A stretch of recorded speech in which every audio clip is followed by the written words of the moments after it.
Thank you. The second prepared question, is the same for all three candidates, and it is, what do you think the city of Riverside will be looking like in 20 years from now? What kind of water solutions will be in place? What kind of transportation changes? What answers to population problems could there be? And we'll start with Ms. Hart and then come back up to Ms. Alfaro and then Mr. Shearer. Well, I don't know. In 20 years, I'll be 90. So I'm hoping that I'll just be alive and watching. But I think that as a city, we're a very progressive city. We're a very forward-thinking city.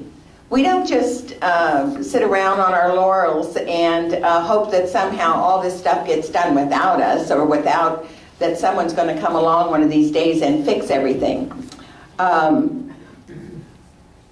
We have, as far as our water goes, we have been instituting purple pipe, and the purple pipe is non-potable water, but it's clean. It's clean, but it's not drinkable, but it's still clean. And every time we do a new park, every time we do a new development, we put purple pipe in, so that we can save.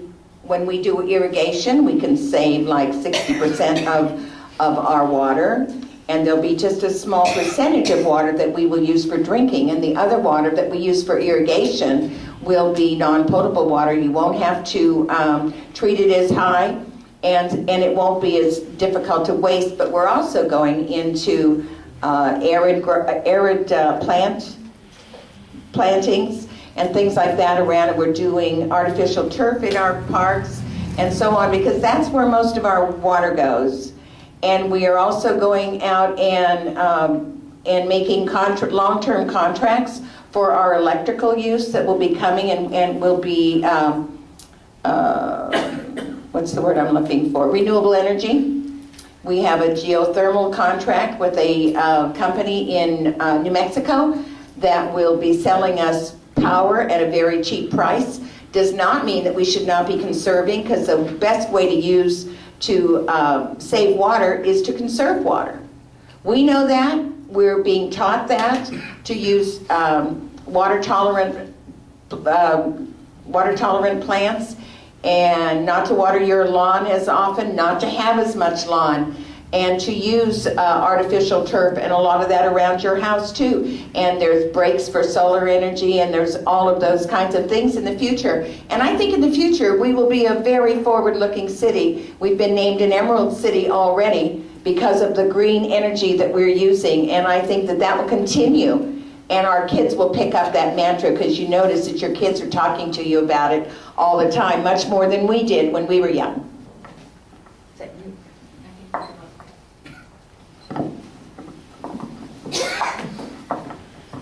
Well, as far as water goes, all the drip systems that we've got in place will be working, and I hope some of the senior care places are not by Lowe's homes. Seniors need a quieter place, and noise is definitely a factor, and why we would open up a place for seniors to live in by Lowe's building department stores beyond me. As far as that goes, for 20 years from now, where I need to be in a house, and I certainly don't want it to be by a construction place. And that's about all I have to say.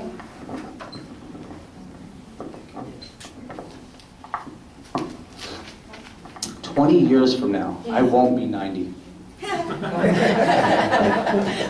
Good for you.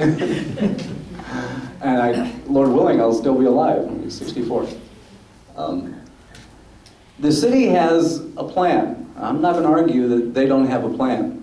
The city has a plan that they know exactly what the city should look like. And they're going to tell you what it should look like, and by golly, they're going to make it look like that whether you want it or not. That's not liberty.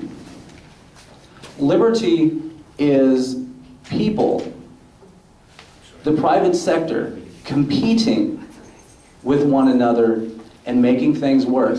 You know, in this country, this is one of the few countries that we can get a cold glass of water to drink when we want it. Right? Is it central planning? Is it redevelopment agencies that made that possible? No. Redevelopment agencies have only been around since 1949.